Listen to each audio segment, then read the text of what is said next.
this network for the strong, not the weak.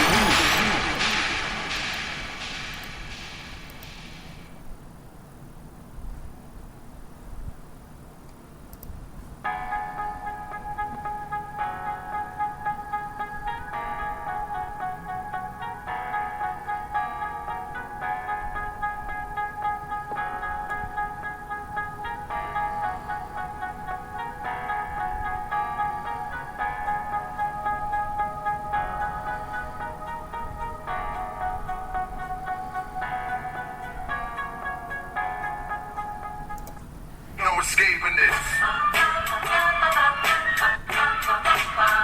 No escaping this. No escaping this. No escaping this. No escaping this. No escaping this. No one's ready to deal with us. No escaping this. No escaping this. No escape. No one's ready to deal with us. No escaping this. No escaping this. No escape. No one's ready to deal with us. No escaping this. No escaping this. No escape. No one's ready to deal with us.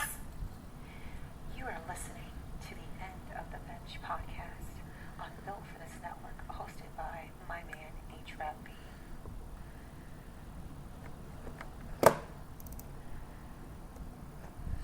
Good evening. Good evening. Good evening. Good evening. Good late evening.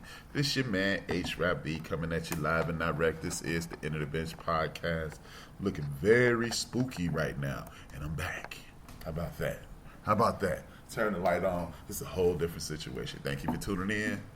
It has been an interesting day for me. Sorry I'm late, but better late than never. I am supposed to be on at 5 p.m. I'm thinking about changing my time to 6 p.m., even though it's 6:45. Thank you for tuning in.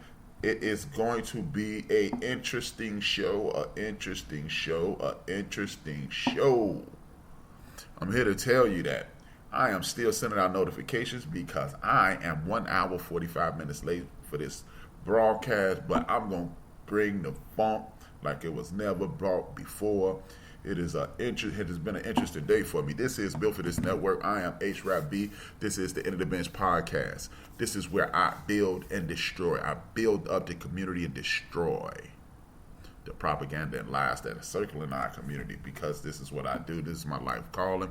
And me, my man, and my business partners, my brothers, DJ Mad Knox and #1 Chief Rocker Jersey Vern, we attempting to take over the world. That's what we're trying to do. But my portion of taking over the world is giving information that is vital to my community, because it is valuable. And without this information, I do believe we will continue to backslide. Now, as I start off every show, this is a podcast. And what does that mean? A podcast is on-demand entertainment or information that is on demand. And what I do is let you know you can catch me live on Spreaker.com. Spreaker.com. That's speaker with an R. Spreaker.com. Or you can catch us on, it is Built for This Network. On Spreaker.com, you can catch me on YouTube, Built for This Network, Apple Podcasts, Spotify, iHeartRadio, Google Podcasts, Castbox, Deezer, Amazon, and Podcast Addict, or wherever you choose to download the most popular, the most entertaining, the most informative podcast in the history of the universe. This is where we are. This is where I'm going to be, and this is how it's going down. Now, as I was saying, it is an interesting show today, but before I go any further, what I want to do is acknowledge my family, my ancestors, and the people who are here. Without my family, I am non-existent. And that is everybody connected to the Whitmores, the Pollards, the Pattersons, the Turners, Cotton, Battle, Harper, Bailey, Shaw, Thompson, Chris, Lansdowne, Liggins, Duncan, and everybody knows me, my mother, my brothers, my father's sisters, nieces, nephews, cousins. We the Williams clan, and we are in the beep beep beep building. Yes, yes, yes. I am in a great mood, even though I'm running super duper late. I will continue to do this.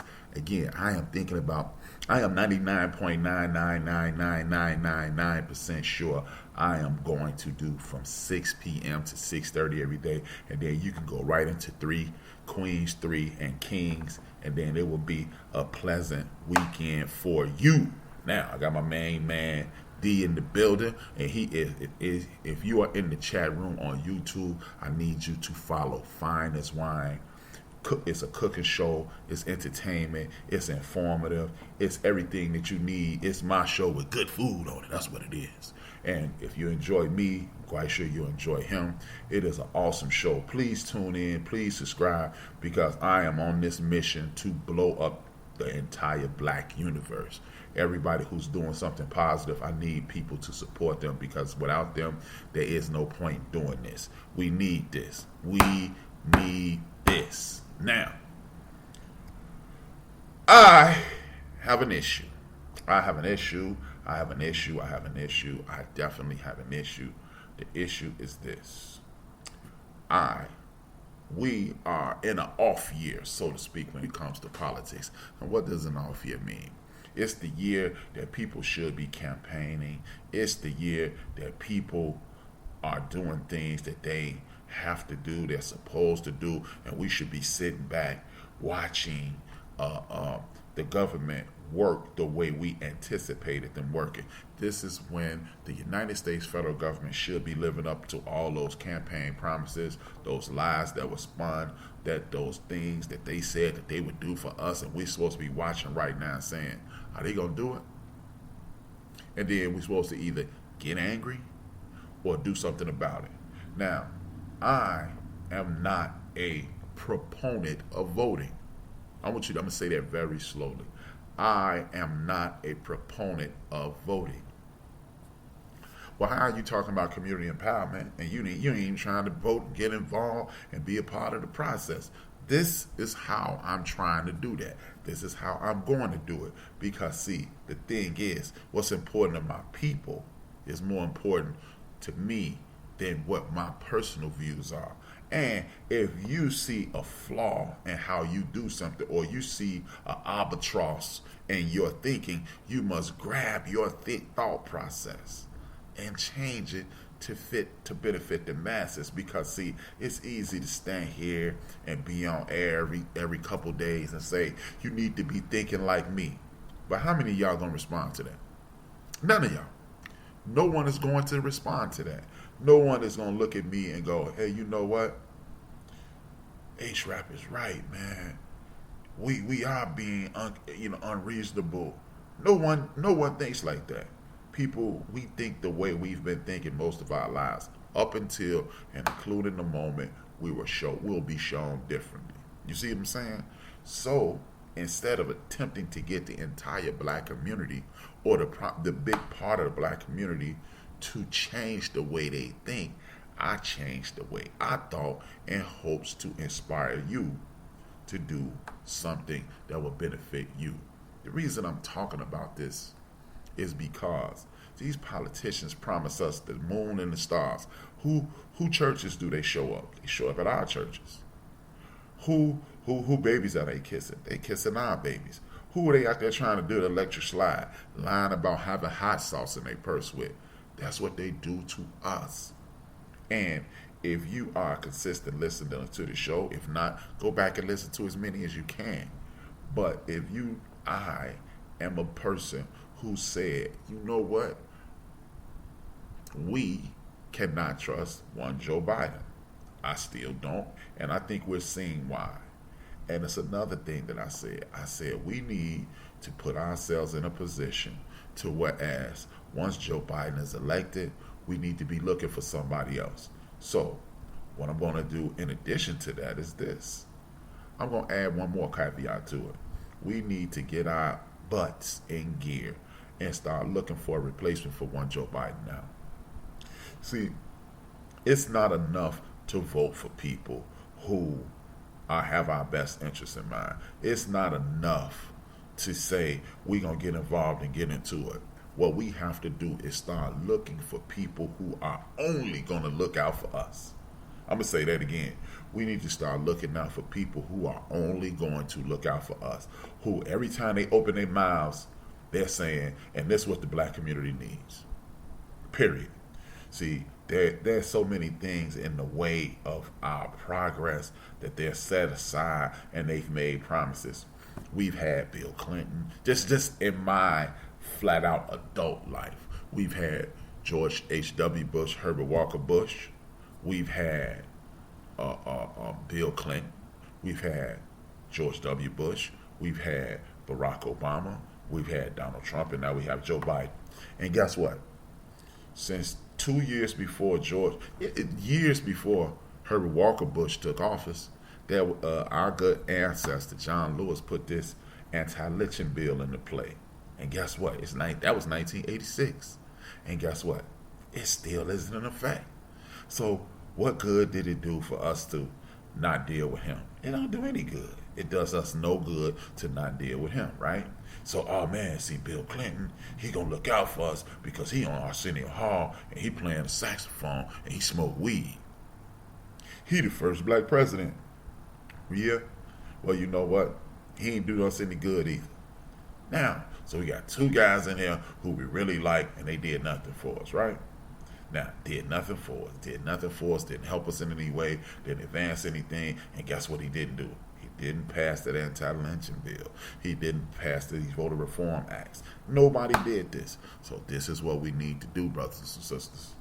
We need to stop, like I said this a few weeks ago, and I said what we need to do is create our own party. Malcolm X said it, Martin Luther King said it, now HRap is saying it. We need to set up our own party. Why do you need to set up your own party? Because, see, I'm just going to go with the names in the chat room. First of all, I'm going to do something out of order. I usually don't shout out names, but I'm going to shout it out now. Big Illinois, salute. My man D from Finest Wine Cooking. Please subscribe. My Golden Brooks, Denise Milk and Cookies, and my man Big Mo from Tiger Park, that will be back in play in January.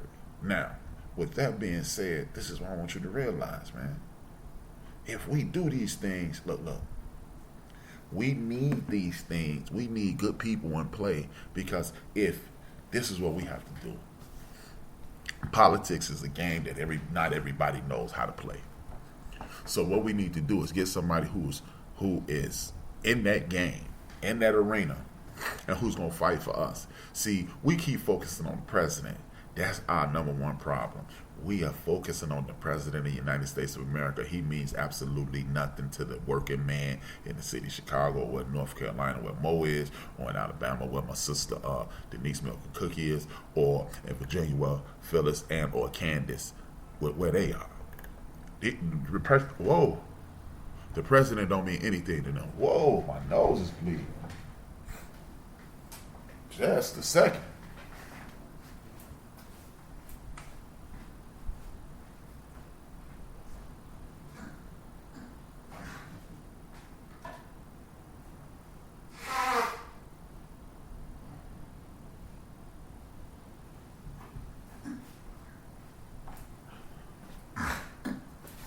Sorry about that, guys. And I'm back.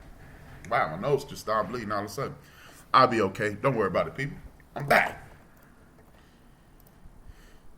Now, I got my man Ben from BS3. Look, and from Dallas. Nobody cares if the president has no bearing on us.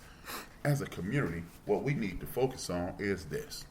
We need to focus on the Congress, people in Congress. We need to focus on state representatives, state senators, committeemen. We need to focus on everybody in our local community governments that will control things in America. Because what we keep overlooking is this. Your state's attorney controls who will and who won't be prosecuted. Your lawmakers, state lawmakers, like in Texas, this is just what we just saw. People in Texas, they violated the way Roe versus Wade, women controlling their own body, having a right to have an abortion if they want. They slid that in between critical race theory and things like that. See, your local lawmakers are the difference in what's going on in your life and what's going on in your state. See, we keep looking at the president, and this is the greatest trick in the history of the world that's being played on us by both the Republican Party and the Democratic Party. Both the Republican Party and the Democratic Party keep playing this game. Look at the president, look at the president. And who controls your state laws? The state legislature. The go to your state capital. The people who are sitting in their state representatives, the state senators, and the U.S. senators control your state.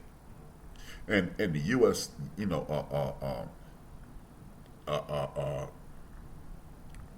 you understand that when you are dealing with what's going on in your state, the president is nobody. The president is absolutely nobody. If you're a sports fan, look at it this way. David Stern, or I don't even know the dude's name who running the NFL, NBA right now. David Stern or Roger Goodell, they have nothing to do with the Washington Redskins, the Chicago Bears, blah, blah, blah, blah. They control the league, but they don't have anything to do with each individual team. So, why are we not paying attention to our governor? Why are we not paying attention to our state reps? Why are we not paying attention to our state senators? Because guess what? Marijuana being sold is illegal in the United States of America. I'm going to say that slowly. If you are in the United States of America, it's illegal to have marijuana on your person. It's illegal to go into an entity and purchase marijuana. And it's illegal to smoke marijuana as a citizen of the United States of America. But if you're sitting in Illinois, the last time, shout out to my son, BJ. BJ took me to, as a late Father's Day gift, he took me to a Chicago White Sox game. As we were walking up to the stadium, it's this European guy, because white ain't a real thing and black ain't a real thing either, but this guy of European descent, he stood there right next to a police officer and fired up a joint. And he was smoking the joint standing right next to a police officer. If you live in Colorado, if you live in Oregon, if you live in California, if you live in these states that have legalized marijuana, you can use marijuana publicly. But but guess what? The money that you make from the proceeds of marijuana cannot be put in a bank because that is federal government protected. So how is that possible? Because the people in your state are way more powerful than the president. You can have a state functioning the way they want to, and the United States of America more than likely won't get involved. Now, if President Biden wants to invade these dispensaries here in Chicago, he could send the DEA in and they could shut those joints down. But how much tax revenue would he lose? How many people will fall off the Joe Biden bandwagon? Again, you control the politicians, not they controlling you. What I'm going to do in a second is show you this video of why we need to know who we're voting for. This is why we need to groom our children, our small children, our teenagers, our young adults, and educate each other on how this United States federal government is properly supposed to work. That way, when you understand civics, you understand what and why and how you're supposed to do things. And when you know that, you do better. You know, as they say, when you know better, you do better. I want you to listen to this, and then I'm going to get right back in it. I'm going to get right back to what I was talking about, because this is a sister that we need to be getting in her behind every time we look up. We need to be in her ASS. Here she goes. Check this out.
Why don't you lick it up? I don't need to lick anything up.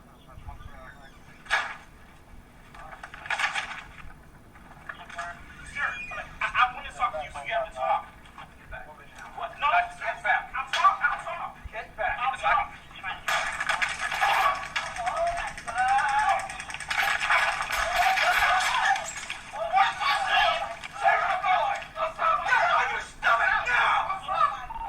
Taser deployed.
Stop!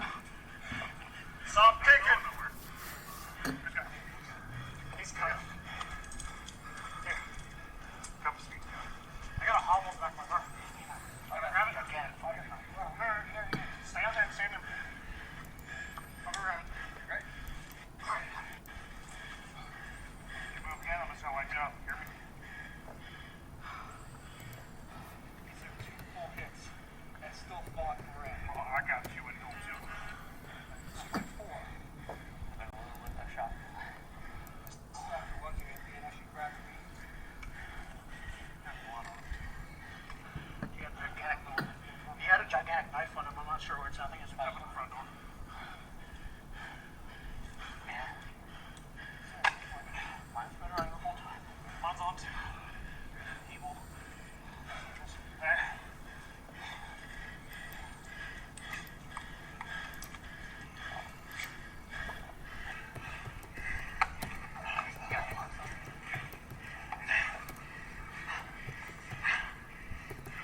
normal.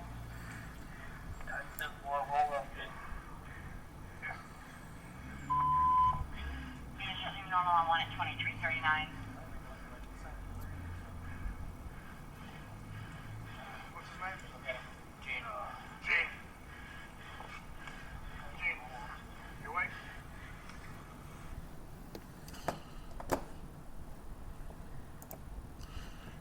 I'm back. It's your man HRap coming at you live and direct. This is Built for This Network. I am HRap, the host of the End of the Bench podcast. Thank you for tuning in and continue to see this. The reason I showed you that is this. The reason I showed you that is this is because at the top of the show, I was talking about politics and getting involved and how we have to be leery of everybody. Every single solitary person who claims to be on our side, who's doing the best for us. And see, you heard the sister stand up there and say, the game ain't, the laws aren't wrong. What's happening is the system is working the way it's supposed to work to oppress us and hold us back. Now that is the state's attorney for Orlando. And she has done absolutely nothing to those police officers. Those police officers will not be charged or have not been charged as of yet. I'm going to say that slowly. They have not been charged as of yet. They hog-tied that man. Let me stop. Let me give you a backstory on that. That was a brother who was having a mental episode. He was having a mental meltdown. He needed someone to come there and talk him off the ledge. His family called the authorities, and they were well aware of what was going on. They said they were alerted to, this is a person who's having a mental meltdown. We need some assistance with him because it was two sisters who couldn't handle that big old strong black man. Now, this is the idea and the thinking behind defund the police, because the last thing you need when someone is having a mental breakdown is a bunch of strangers who mentally are not prepared or equipped to handle someone having a mental meltdown. You need to have a counselor. You need to have a psychologist, a sociologist, or somebody come to talk this man off the edge. But you got 4 white men show up with guns, and you actually believe that was going to be the best way possible to handle this? Are you outside your freaking mind? Now, with that being said, that brother lost his life that night. They hog-tied him and tased him several times. And the sister who is in charge of prosecuting the police and everybody else, she literally has admitted, or allegedly, I'm going to say allegedly, but according to the attorney for his family, she admitted that she never watched the video. So if you're in charge of prosecuting people and you know a heinous crime has taken place and we got video of it, and it took 2 years for that video to surface, and most of us haven't even seen it as of right now, and she hasn't prosecuted these people. And remember, you're innocent until proven guilty. But when you're poor and disenfranchised or working class, what do? If HRap get on here and have a pile of cocaine, there's gonna be some police officers bust through my door. They're gonna arrest me, and then I'm gonna have to post bond, and then I'll be presumed guilty until I can prove I'm innocent. But police officers don't get that. They are being presumed innocent until proven guilty. This is why we need to get involved, because whether or not you know this or not, you are in charge of that, because we can go stand on her head nationwide and get her to do these things. Had that George Floyd video had not been recorded, Derek Chauvin wouldn't be incarcerated currently. He would be somewhere hanging out, doing his own thing, probably choking out another brother, because guess what? Here's something else. There have been several people since that conviction have come out and said Derek Chauvin stood on their necks as well. And they are suing the municipality up in Minnesota. See, these are the things that we have to do and understand that your local government is the most important part of your life, because it's easy for her. It was easy for her to stand up there and appeal to people with the principles of Black Lives Matter. Appeal to pull on people's heartstrings, talking about Ahmaud Arbery, which we still, his case don't start to March from what I understand. And Derek Chauvin murdering George Floyd. Had that not been made public, those men will still be walking the street. And this is why the president means absolutely nothing to the working class man, because the working class man can give less than a damn what the president is doing, because the president is not going to help him. Name one thing that the president of the United States did for one black person, for the black community by and large. Because you can name one or two black people he did something for. But by and large, any president, any of them, from Joe Biden going all the way back, what have they done? Absolutely nothing. You cannot name one thing that was intended exclusively for the black community, that benefited the black community, that any president has ever done. Nobody. Not one. So you sitting up voting for the president. Do you know who's on your school council, your city council, who's in charge of education in your state, who's in charge of police reform, who is the U.S. attorney, the state's attorney, or whoever is in play. See, the thing is, did you know that there are 9 jurors on the Supreme Court? But if you put the right people in office, it could be up to 12 to 15 of them. They can have as many as they like. See, the reason the other side continues to beat us is because we are not civically involved. We don't know the rules, and we don't have anybody fighting for us. See, Mitch McConnell has put himself in a position to whereas the people in his state, even though it's a Democratic state, but Mitch McConnell keeps running it. It's a Democratic state, and the guy who let our sister get murdered and did nothing, he's a mentee of Mitch McConnell. See, we are used to just complaining to each other and getting nothing done. But we're going to stop that, because what we're going to do is we're going to create. See, this is what I want you to realize. About 15 years ago, when Barack Obama got in play, all of a sudden, these bigots showed up. And guess what happened? The Tea Party created.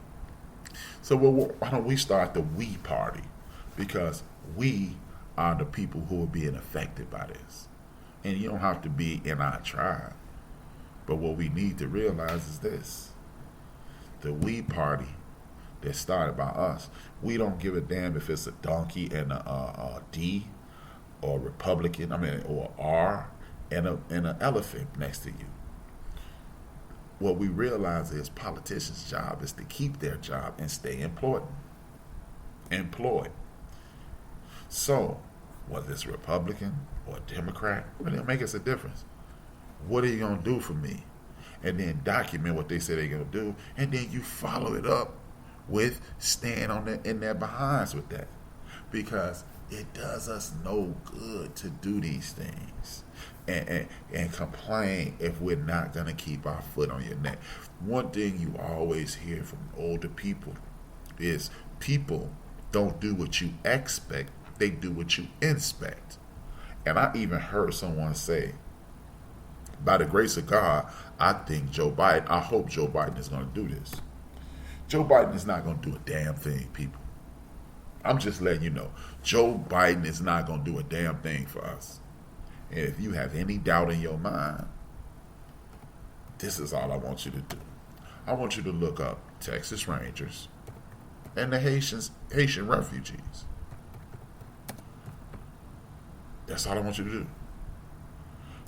That is the most disgusting, vile imagery I've seen in my life. Joe Biden stood up in front of United Nations yesterday, or the day before yesterday, and literally said, hey, This is what we're going to do. We're disappointed, and you're disappointed. Man, you had people being beat with bull whips in the 21st century. Bull whips. They don't, and the media has bamboozled us to the point that they're not even they're calling them whip-like substances. Whip-like substances. You saw people from our community, from our diaspora, get beat with whips a couple days ago. Now, if you continue to want to run this nonsense about, oh no, see, this is what they're supposed to do, and that's what they're supposed to do is what you tell them to do. How are you disappointed in what's going on and you're not doing anything? Joe Biden has the ability to do exactly what Donald J. Trump did. Anytime Donald J. Trump saw something that he didn't like, or somebody told him that they didn't like it, because we understand that he doesn't know how the government worked. Anytime he was advised to do something, he did it, and he signed it via executive order. Those dudes were federal employees. So if you're a federal employee, who's in charge of the federal government? The President of the United States. And if the President of the United States is in charge of the federal government and federal employees act out of order, what are you supposed to do? You're supposed to terminate them. You can terminate them via executive order. They're supposed to be fired, and they're supposed to be charged with assault. See, because they are Haitian immigrants and they're trying to get into this country. Guess what? 2 weeks ago, you were flying Afghanistan people into this country, and they were put on lists so they could get housing, and they were put on lists to get citizens, and because they were considered refugees. Well, what do you think Haiti, the Haitians are right now? They just suffered one of the most horrific earthquakes in their country's history, and they've been through a lot. They also are in the midst of a coup. Their president was just assassinated. Those things qualify you for refugee status. And you're supposed to be able to come over to this country and seek asylum. But what did you get? You got here and you got beat. You got beaten. And nobody's talking about it. See, this is also a part of the nonsense that goes on in the United States of America, because what do they do? What if they taught people in our community that light skin and dark skin thing, that north and south thing, that east and west thing? We're always fighting against each other, while you don't realize that this big plot for divide and conquer is taking place. You don't have to agree with me. Just sit back and watch. Sit back and watch while you see people from Afghanistan seek asylum here in this country, and people from Haiti who are going through the exact same thing, who've been under the tyranny of banks in the United States of America, because the Haitians have a tariff that is owned by the banks in the United States of America that was issued by the French after losing the war. And the French threatened to destroy them. See, this is where people like me and my brother Tariq Nasheed and other people who call themselves foundational Black Americans, this is what we separate. It doesn't mean I wouldn't work with Tariq Nasheed. It doesn't mean I don't watch my brother Tariq Nasheed's show faithfully. It's not going to mean that I'm not going to shout him out at the end of the show like I do every week. But this is where we separate, because we calling ourselves foundational Black Americans. When you do something like that, what you do is ignore. Well, you think you're saying we're different than the other black people that walk this earth, and we're not. You don't realize, or Tariq Nasheed probably realizes, but people who support Tariq Nasheed and just parrot what he says, what they don't realize is this. While Tariq Nasheed is saying that 45% of the people who were captured from the continent of Africa and brought over to the Western Hemisphere were sent in South America. A lot of those people who love being pro-black and I'm down for the cause and I'm running this thing and this man and I'm blackity, black, you know, those guys. Y'all love our brother Lord Jamar just like I do. Dope brother. Lord Jamar's from Guyana, South America. That's where his family's from. Oh, you ain't know that. Yeah, so is he not foundation? He not a foundational Black American, but he spent his entire life, his adult life, speaking up for the Black cause. You love Marcus Garvey. He's not a foundational Black American. See, they continue to separate you from your people, and you separate, and then we're easily conquered. Because guess what? Fun fact, as I do on Forecast every Monday. Fun fact. You know that poem, and it ends with it's a poem written by a Jewish author, and it ends, and when they came for me, it was nobody left. Guess who the first group of people who Hitler attacked? The Ethiopian Jews that were living in Germany. And what do the Ethiopians look like? Us. Because they're from the land of Cush, K-U-S-H or C-U-S-H is in the Bible. You love the Lord, go look it up. You love the Lord, go look it up. You don't ever have to believe anything HRap tells you on this show. Me, you don't have to believe anything that I say. Look it up. I'll give you the sources. I'll tell you where to go. Or you can just hear what I say, take some notes, write it down, go look it up and prove me wrong. Period. See, it's easy to do these things and run all this nonsense, but the first group of people that were killed look like us because they nobody care. Because the Africans, they don't like us, right? And the Haitians, they don't like us, right? And the Jamaicans, they don't like us, right? See, they got a problem with us. According to who? According to who? Who's telling you this? Who's telling you this? Did you go down to Jamaica and you were mistreated? Nah, because Joe just left Jamaica. Joe from Houston just left Jamaica. He had a ball. Said the people treated him like royalty. Every time I know somebody who went to Haiti, same thing. Barbados, same thing. So every time I meet somebody who's been in Africa, same thing. So all this, they don't like us. You don't know a billion people. So how can you make that stupid ass determination?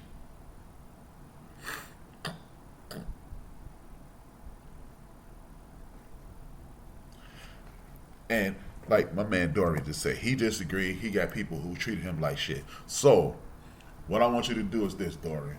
I was in Food for Less today, and a brother at Food for Less treated me like shit today. So should I think I should think, because I've been treated like shit throughout the United States of America.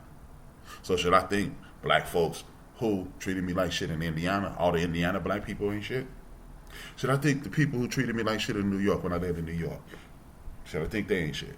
So we're just going to take a small sample size of a community.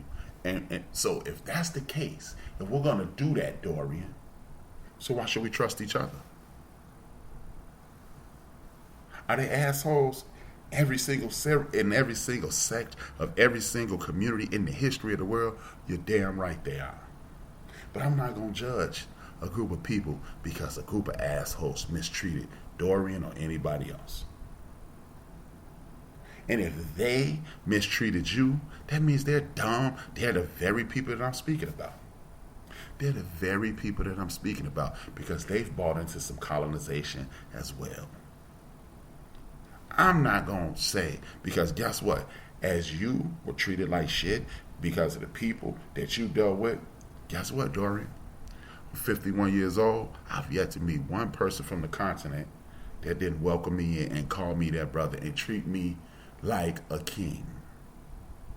So, I'm not willing to label any group of people because guess what? When the people who are in charge of kicking people in the behind, when the people who are in charge of kicking people in the behind, they don't see you and that person any different. Period.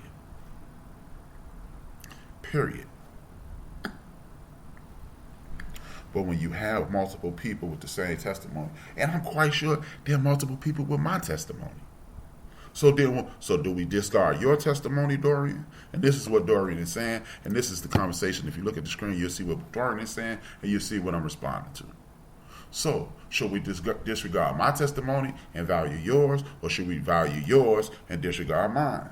What we have to do is realize that, again, if you run into some people from the continent who are complete asses, You have every right to be upset with that group of people.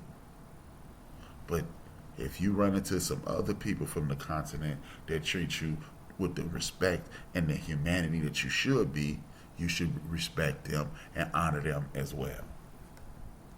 See, I personally am not going to get into this thing about everybody on a continent. We talking about 3 or 4 billion people, 2 or 3 billion people, the largest continent in the world, or Barbados or Jamaica or Central America or South America or anywhere else, that people that look just like this, if they're brainwashed into believing that they're different from me, then I don't deal with them. I'm not going to paint with a broad stroke, because this is exactly why we're in the situation. This is exactly why we're in the situation we're in now, because we let one single solitary. That's why black businesses struggle, because people walk into a black establishment and then the black people make a mistake or they're mistreated. See, this is why I don't deal with black people, because they don't know how to act. And then you paint with a broad stroke, and then we are in the exact same situation. But at the end of the day, everybody must take their own path. But up until including the moment, in my personal opinion, we get our act together as a diaspora, we're going to continue to suffer this way.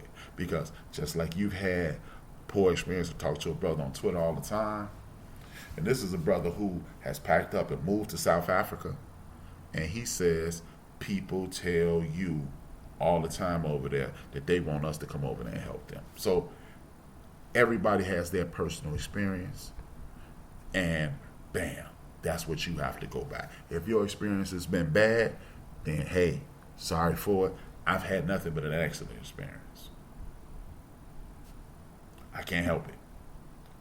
But me personally, I think as a group, if we don't unite with this entire group, the global majority,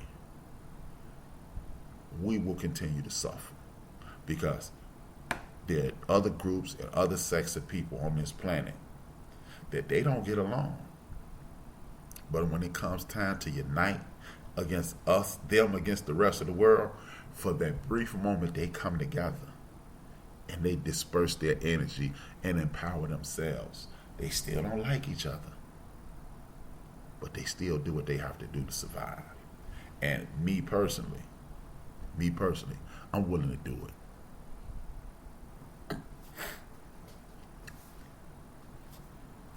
Period. Where's this land that's ours?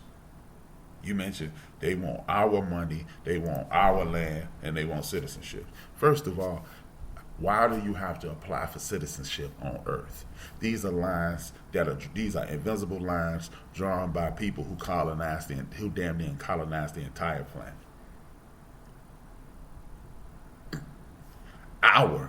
Where is our? Because we haven't been included in anything in this damn country.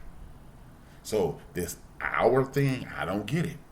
But that's neither here nor there. Me personally, I do believe that until we fix this whole thing,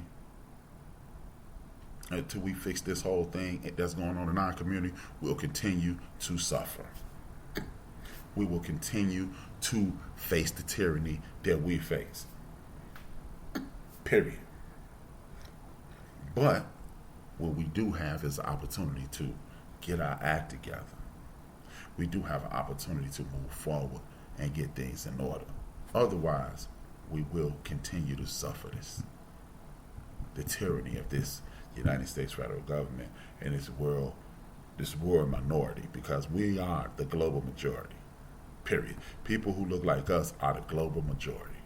And if the global majority gets stop nitpicking and catfighting, we could get and put ourselves in the most powerful position in the world, but we choose to point and do these things. Now, what I also want to talk about is a few other things that's going on in the country, in my opinion. What is the holdup on the George Floyd bill? And this is because what's holding us up? Look at this here. What do they get when they get here? Resources and citizenship. What do they do? Where on the continent are we allowed citizenship I'll wait. I don't understand the question. Because the last time I checked, I saw some Haitians getting the hell beat out of them. The last time I checked, I know about 78 Haitians being deported. The last time I checked, the borders are not open to people that look like us, but they're open to people who look like other people. So, where are these people from other continents? Where are these people from countries that look like me and you? Where are these benefits that they're getting? I'm talking about people that look like me and you. I'm not talking about the Afghanis. I'm not talking about the people in Europe. I'm talking about people who look from our diaspora. Period. But as I stated earlier, the reason George Floyd bill, what's the holdup on that? Mr. Biden, you stood up there, the Reverend in South Carolina backed you, and he looks like trash right now. His reputation is scarred for backing you. And guess what? We get nothing for it. Joe Biden is the exact same dude I told Dre on the Backyard Podcast a year ago. I knew he was. Anytime you run around here with Strom Thurmond, you're not going to be doing anything to benefit me or anybody in my community.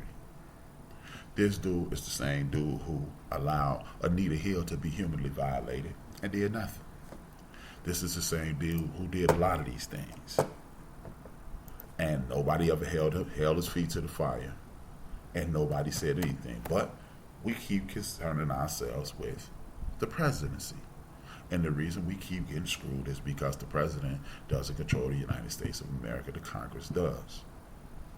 And up until and including the moment that we get involved and get into it, then bam, we will continue to suffer the consequences of this. I'm just saying,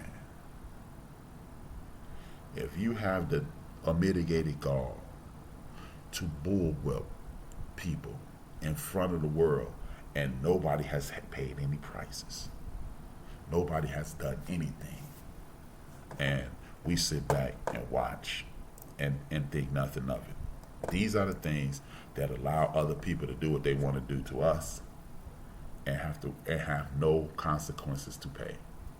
With that being said, I want you to look at this, and I'll be back shortly. Did you know that race was not always considered to justify excruciatingly long and inhumane work hours? And Samuel Cartwright, who falsely claimed that drapetomania was a mental defect that caused enslaved black people to run away from slavery, as if wanting to escape a lifetime of enslavement was illogical. The Enlightenment formulation of history also played a crucial role in the development of social ideologies of race. Kant, Hegel, and other philosophers of their day claimed that certain racial groups stood outside of history or had no history, and this included all groups that they considered non-white or outside of European ideals of modernity. This meant that groups that were devoid of history and culture were inherently less valuable and therefore subordinate to other races, and they were cast as the natural sacrifices of progress. These assumptions were also codified into law in the 18th and 19th century. The first naturalization laws of the United States in 1790 limited naturalized citizenship to free white persons and excluded other groups. Children born of enslaved mothers were said to inherit the legal statuses of their mother, effectively keeping them in bondage perpetually. And Native Americans were often denied legal property rights, which helped to expedite the process of westward expansion across the North American continent. And anti-miscegenation laws were drafted in order to assure that people from different racial backgrounds did not intermarry or have children in order to protect ideals of racial purity. But these racial categorizations didn't always neatly align with skin tone. In his book, Whiteness of a Different Color, European Immigrants and the Alchemy of Race, historian Matthew Jacobson notes that in the U.S., white or Caucasian was not always considered a unified race composed of anyone of European descent. Whiteness was often considered exclusive to Anglo-Saxon descendants, while other European groups were broken into different ethnic categories such as Celt, Slavs, Iberics, and Hebrews, which were considered separate races from the 1840s to the early 20th century. But in the 1920s, when there was a stemming of immigration from Europe, these different races were subsumed into one category called whiteness. defense to shore up a cultural majority against other racial groups and immigrants. And this persisted throughout the 20th century. So how does it all add up? Well, race started as a marker of kinship, but then we see it shift to become less about familial inheritance and more focused on physical indicators due to the rise of Enlightenment reasoning and labor exploitation. But where does that leave us today? Well, in the past several decades, scholars have noted both an uptick in identifying with your ethnic history, for example, pride in your country or culture of origin, instead of just being white or black, but we've also seen a revival of outdated theories of race being biologically determined and attached to certain traits, like considering all people of one physical type as prone to certain behaviors. But regardless of how people identify themselves, race continues to be a complex topic of discussion and debate. With that final thought in mind, do you have any other historical points to add to the evolution of race? And how has race been used in both positive and negative contexts throughout history? Definitely be sure to check out the works cited this week, since there was a lot of material and ground to cover, and this was only just the surface. Well, that's it for this week. Drop them below, like, share, and subscribe, and we'll see you next week. Hey guys, thanks for all of your comments last week on what would happen if Islamic armies had won the Battle of Tours. Here's what some of you have. Thank you for tuning in to that. This is HRap. This is the End of the Bench podcast. Please hit the like button or the dislike. Hit the share button. Hit the notification button. And that you'll be doing me and my partners a gigantic favor. Pan-Africanism has been totally sidelined by that readily. You asked for one instance, I gave you the one instance. And I could give you more. You have my phone number. We can talk about it anytime you like. But you asked for the one instance, and I gave you one instance. 1992, they rewrote that constitution in the city of Ghana. In the country of Ghana. First and foremost, my main man Dorian just said Africans and Caribbeans have been coming here since the 60s after the civil rights movement and fought for please name the people in the diaspora that are fighting for us to gain the same. And I gave an example. The country of Ghana. The country of Ghana in 1992 rewrote their constitution, and in that constitution they had an apology to us. And when they made that apology, they said that we can come and go as we please. In 2020, they created a return program, an easy visa program. And in that easy visa program, they made it easy for an African-American man. I don't really call myself African-American, but for the sake of this conversation, an African-American man or woman or child or whatever to have a visa and go over there and be a citizen in Ghana. And there are a few other countries that have done that. So there it is. But as I was stating, as you see, these are things that are being shoved down our face. Race is being thrown in our face at all times, and we are not. If we're going to be here, most of us, like I said, I continue to do this every week. Most of us will not. That is true. But I'm not going to go back and forth with you, Dorian. We can do this on another, or you know what? As a matter of fact, we can do this. I can give you your own show, and you can preach what you feel. But here's the situation. If we're going to continue to live here, we must do what we have to do instead of just sitting around belly aching. Do what we have to do to A, put ourselves in a better position. B, create basically what we need to follow are the principles of Africana studies. The social structure, the governance structure, the technology structure, and ways of knowing. And when you follow those principles, you have no choice but to make self-improvements. The governance structure, the social structure, how people see you. Why is that the most important principle? Because when you know how people see you, you know what to do and what not to do. How you see yourself, that is the primary situation. How do you see yourself? Do you value yourself? Do you see yourself as a viable means for improvement? Are you willing to do what you have to do to make your community the best place it can be? Are you willing to open up businesses? Are you willing to educate yourself? And I don't mean indoctrinate yourself. I don't give a damn if you have 50,000 degrees. That does not make you educated. Education is understanding what's going on around you and putting you in the best possible situation. Technology. as I'm using this form of technology, a watch, a clock, a computer, Instagram, all forms of social media, point blank, period. Are you using those things to your advantage? If you're not, then you're doing yourself a disservice. And ways of knowing. The ways of knowing is the spirituality faction of this. If you are a person who's spiritually bound, then you would understand what you need to do, because you understand your ancestors are reaching out to you at all times. Period. If you slow down and do what is called earthing.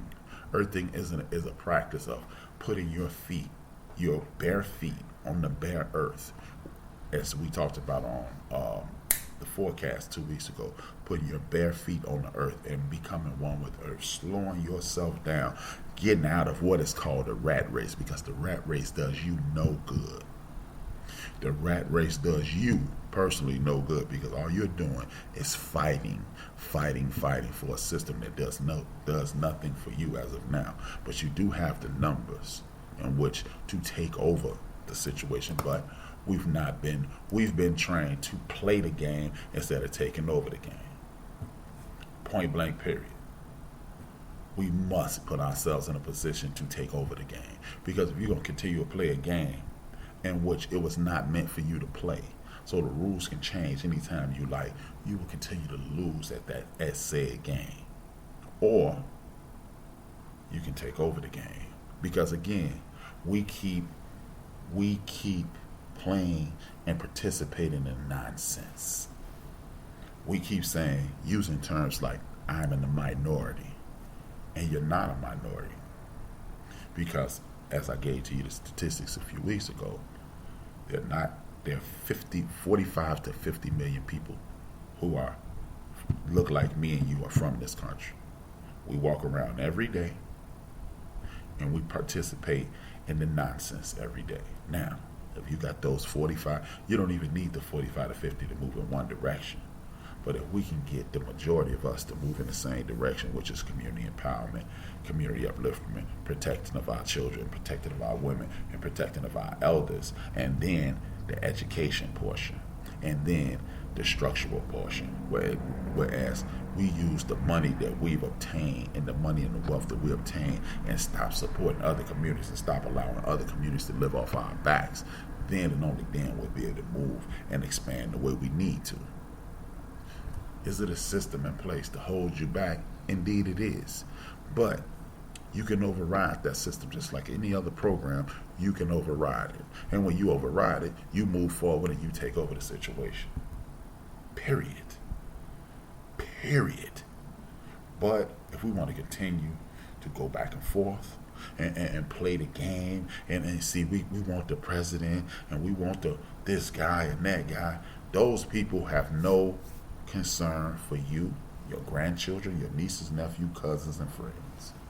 They have zero concern for that. Period. They don't have those concerns. But what we can do is this. We can work together as a group.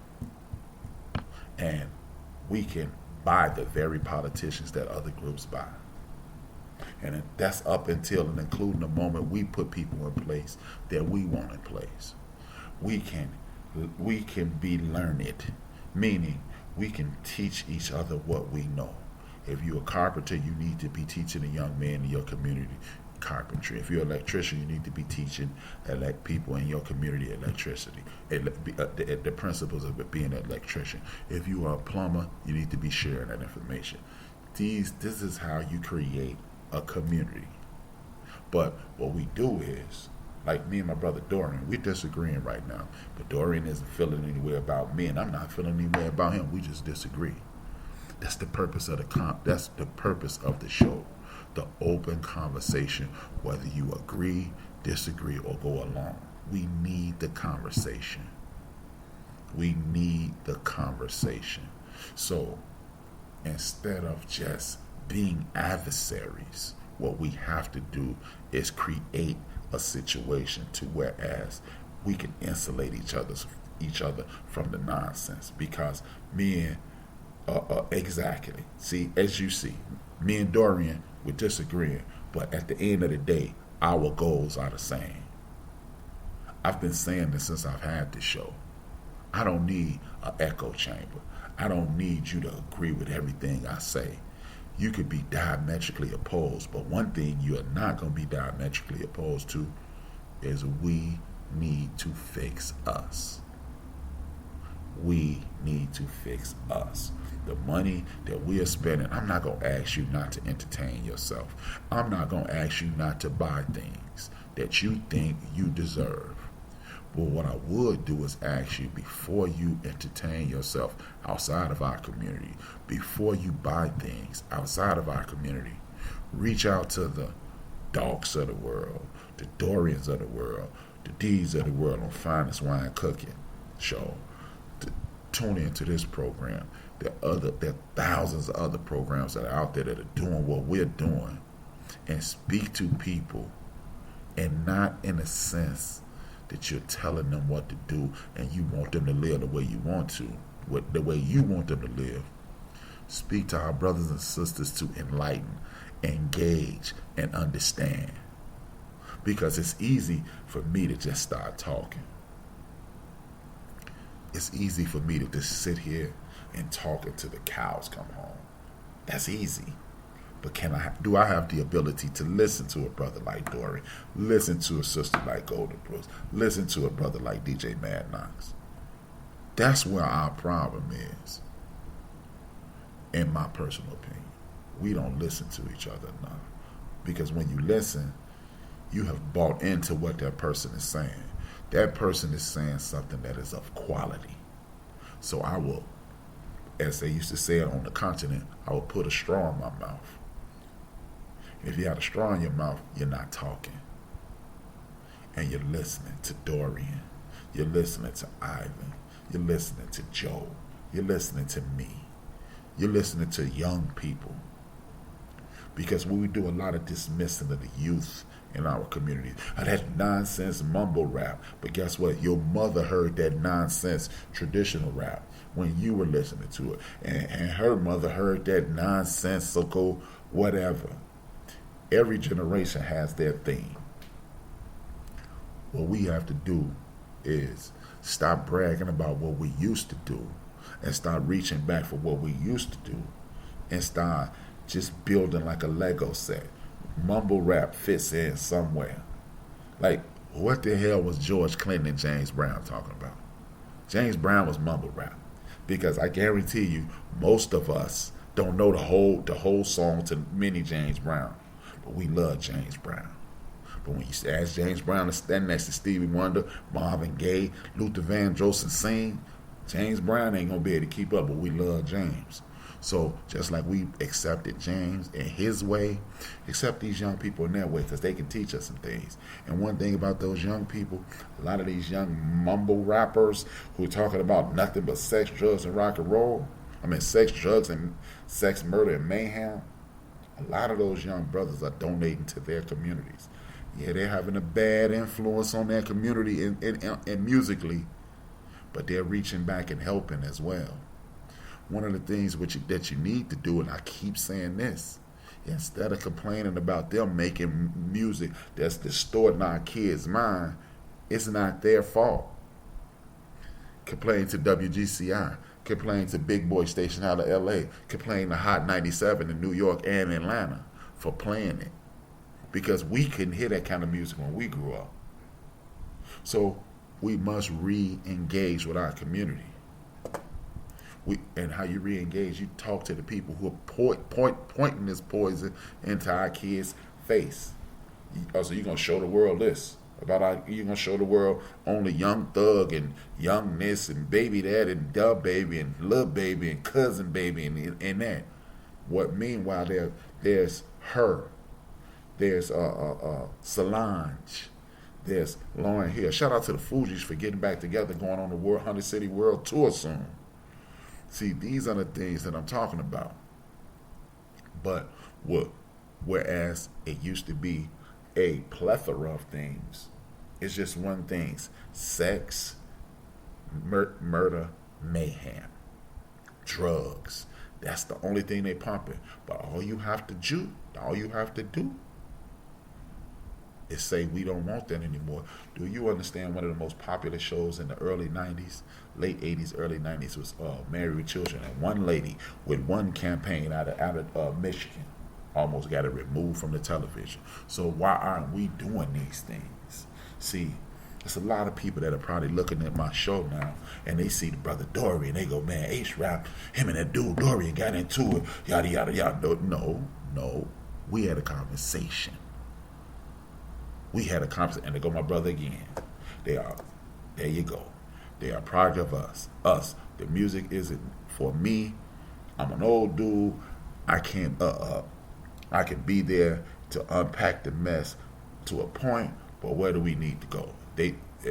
Hold it. But where they need to go. Exactly. We need to be in our kids' lives. Because guess what? We used to sneak and watch. I remember sneaking home, taking my main man Alex's NWA Straight Outta Compton album. I had this ability to dub cassettes. I high-speed dubbed it, took it back to school the next day and put it on my headphones because I couldn't play a bitch is a bitch in my mama's house. And you couldn't play it on the radio. So I'm not going to sit here and say, oh, man, I listen to church music and a Tribe Called Quest. Nah, I listen to Eazy-E. I listen to EWA. I listen to E40. I listen to Too Short.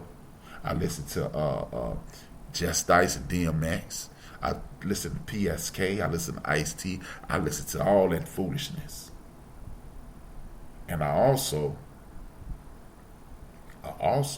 listen to, as Golden Brooks just said, the KRS-One, the Public Enemies, the Tribe Called Quest, the De La Souls, the OC, friend of the show OC, the Razzcast, friend of the show Razzcast, the Guilty Simpsons, friend of the show Guilty Simpsons, the Smith and Wessons, friend of the show. I listen to them too.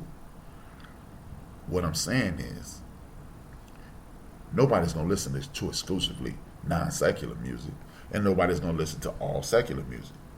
I was raised on the blues, R&B, soul, funk, disco, hip-hop, whatever they call that stuff they was doing in the 80s with the falsetto voices. I listened to it all. I didn't enjoy that R&B. I'm nothing that 80s R&B made me want to throw up, but that's another conversation. But I listened to it all. Hanging out with Big Illinois, I had to, because Big Illinois, he's the damn music encyclopedia. He's a music encyclopedia. I had to listen to it. But these are the things that I'm talking about. We must be a well-rounded community. We need Dorian HRap to disagree publicly, and then we still brothers. We need Dog, Ben, and Mayhem on Monday nights to discuss these movies and these documentaries and give it from our perspective, because Cisco and Eva became world-renowned entertainers because of that. If Dorian want a show, he know he can call me and say, yo, B, I want to be on this day, and he's going to get that. Chief Rock will be back soon. Hell, if Joe want to come back on the air, if Big Illinois and the Backyard Crew, myself included in that, they may be back soon. So this is what we have to do. These are the things that we have to do to get things in order. We have to start doing things like writing children's books. Guess why we have to write children's books? Because when Dorian's grandkids and my grandkids, who don't even exist, and Big Illinois and Golden Brooks' grandkids are over their houses, we need to read them stories. Damn Snow White. We want Aphrodite or some damn body. You know what I mean? We want Pam Grier. We want Christy Love. We want Thelma in a damn children's book. That's what we need. We don't need any more fairy tales about somebody else. That's why we got sisters walking around with, no disrespect to the sister, with the straight blonde wigs on and not just being themselves. That's why we have that now. And there ain't nothing wrong with that. It's the way you express yourself. But It's something magical about black sisters. It's something magical about black men. And it's something stupendous about the black community. And if you don't put that in a book and read that to your young person while they 2, 3, 4, 5 years old, then they gonna grow up and won't appreciate how it is. Because guess what? My mother, God rest her soul, created a book about me and my imaginary friend when I was a little boy. And it was about black stuff. And look at me.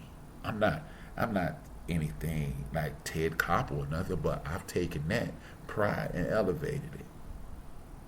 My daughter, this is why, look, remember the fourth thing I told you? The fourth structure was ways of knowing.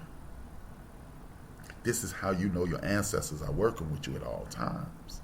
My daughter, who was born 20 years, 11 months after my grandmother's death, is a seamstress. We never bought that up in our house when I was living there, but it was somehow was in her. My brother, my oldest brother, who's listening right now, he told me a relative in his family, because we're related through our dad, said he sounds like your father. My father died months before I was brought to this earth. See, these are the things that you must understand. Our ancestors are always cooking. Maybe our ancestor told my man Dorian to come in here today so we can engage, so y'all could see how people could have a difference in opinion and not get Carl Thomas emotional. You know, because if you continue to wait on these things to develop for you, it's not going to happen. I'm just letting you know it's not going to happen. I'm going to give y'all one more piece of black history, then I'm going to check out. I'm going to close it out, because I do want to talk about this young white woman who was found recently. And, you know what, I'm not even going to do that. I'll do that another time. I'll give y'all that piece of black history next Tuesday. Next Tuesday. I'll give it to you next Tuesday. I'll be here, Lord willing, and it's the old people who says the creek don't rise. But I want to talk to y'all about this young white woman who you saw on MSNBC. She's a photogenic white woman. She was on MSNBC. She was on CNN. She was on ABC Nightly News. She was on NBC Nightly News. She was on CBS Nightly News. She was on that show with Gayle King. She was all over the TV and all over the radio, because her boyfriend may have killed her. They found her body recently. Check this out. Over 64,000 black women are missing. Over 64,000 black women are missing. Why ain't they on TV? Ask yourself that. And then you can fight with me. You can argue with me. You can do anything you want. We can do all that. But I'm going to tell you this. The reason those women, in my personal opinion, you don't have to take on my opinions. I just want you to listen to me. And I want you to be provoked by thought. Black brothers, it's our fault that those sisters are missing. Because if the world knew that if you touch one of these sisters, you got to deal with all the brothers, ain't nobody snatching up no sisters. And those weak-ass brothers that would buy into a program to snatch up our sisters, we get them too. We must reestablish our community, brothers and sisters. Men, we must learn how to get along with each other. Women, y'all must learn how to get along with each other. And when I'm saying men and women, I'm talking about my tribe. My tribe. We must learn how to value each other. I'm going to do something. I'm going to ask y'all this. This is a favor. Straight out off the HRap, top of the dome, get down. You know what I mean? I need y'all to do this. I need you to never say the word anymore. Y'all know that word. I ain't saying that word on my show. Starts with an N and you can end it with an A or ER. I don't want you to say that word. When you get mad, call that same dude that you was gonna call that magic word. Say brother. It's hard for you to shoot your brother. Man, these brothers getting on my nerves. See, when you say that other word, it's easy to do bodily harm to that person. But when you say brothers, it's not hard to just say, hey man, we need to rap. See, I've turned over a new leaf, man. I'm gonna keep it 100% transparent. I'm a mean ass dude. I'm mean as a snake. I can be as mean. I could be one of the meanest people you'll ever meet in your life. I wasn't getting along with my older sister, and I reached out to my older sister recently, because how can I sit on these airwaves and say what you need to do, and I got turmoil in my house? So me and my brother have had, my oldest brother, we've had issues, and me and my brother, we mended things. So the reason I'm asking y'all this is because if my mean ass can find a way to forgive and forget, and really, it was a misunderstanding. I ain't forgive my sister for nothing because she didn't do nothing. It was a series of misunderstandings that we had. And I want y'all to know I'm a flawed brother that's trying to get things right. And we all got issues. And you ain't got to like everything somebody do. But what you have to do is like that other person in our damn tribe. Because everything I do ain't gonna be right, and everything you not doing ain't gonna be right. But we need to have enough compassion to understand that ain't no damn body perfect.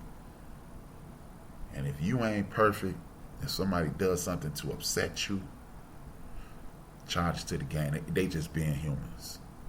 And back to the point about that word, that B word and that N word, let's just start using brothers and sisters. Because see, it's harder to hurt your brother or your sister than it is to hurt one of those and those magical words. No. Now, with that being said, I want to thank each and every one of you guys for tuning in. My brother Dorian is saying something. We can't be overly emotional as men and must be able to communicate with each other for any other reason. With each other. Okay, I can deal with that. Sad with my mother and my father was abandoned, but I couldn't let them go to their grave thinking I hated them. That's exactly what I'm talking about, Dorian. That's exactly what I'm talking about. We don't know how much time we got on this damn planet. And for us to be having these petty ass disagreements, or even if you think this person has done something egregious to you, let it go. Let it go. Because guess what, man? What's the 23rd of the month? In 7 days, my mother would be gone 11 years. In 7 days. I still remember the exact moment my mother died. 11:38 and 52 seconds a.m. September 30th, 2020. I watched my mother take her last breath. There's no way in hell I thought that was going to be the last day of my mother's life 15 years before that. So, men, start loving each other. Women, start loving each other.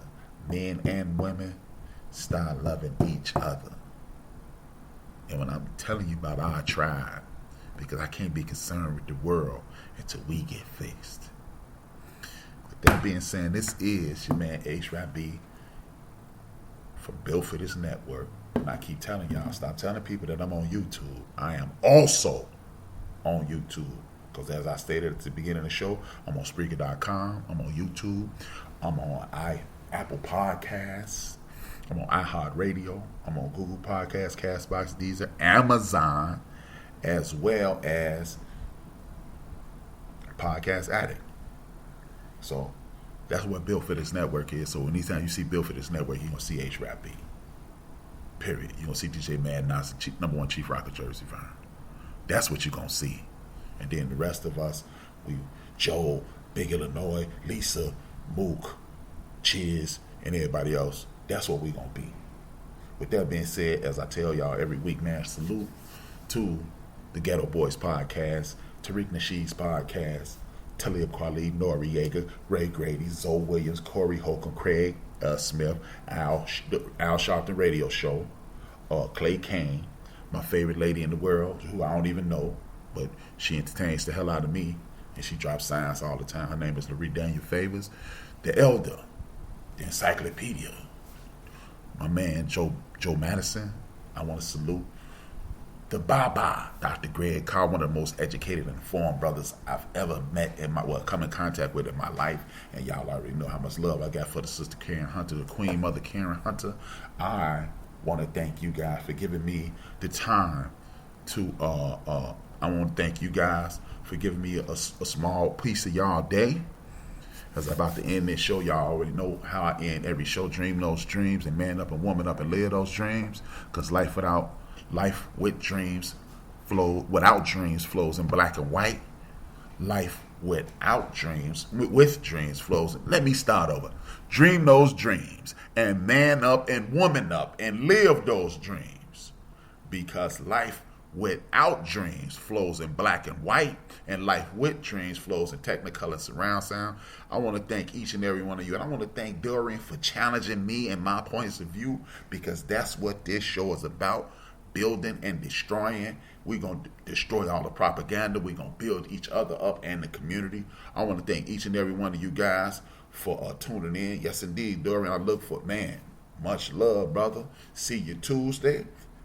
6 p.m. is the new time. I came on this show today super duper late, but hey, I like it better at 6 o'clock. I got caught up in some nonsense, but what I want y'all to do is understand that I'm at 6 p.m. Tuesday, 6 p.m. Thursday, and then I'm going to figure out something else. All right, because this ain't the only thing I'm doing. Me and my man Steve and Tree, we doing something. I'm going to mess around and talk Joe into getting back on. Big Illinois going to be back on. Number one Chief Rocker. The brothers from Theory of the Culture going to be back on. DJ Mag Knox going to be back on. The takeover starts now. And y'all already know, as I end every show, I say do something before something is done to you. 2 fingers, 1 word. This your man HRap, and I am out. No escaping this.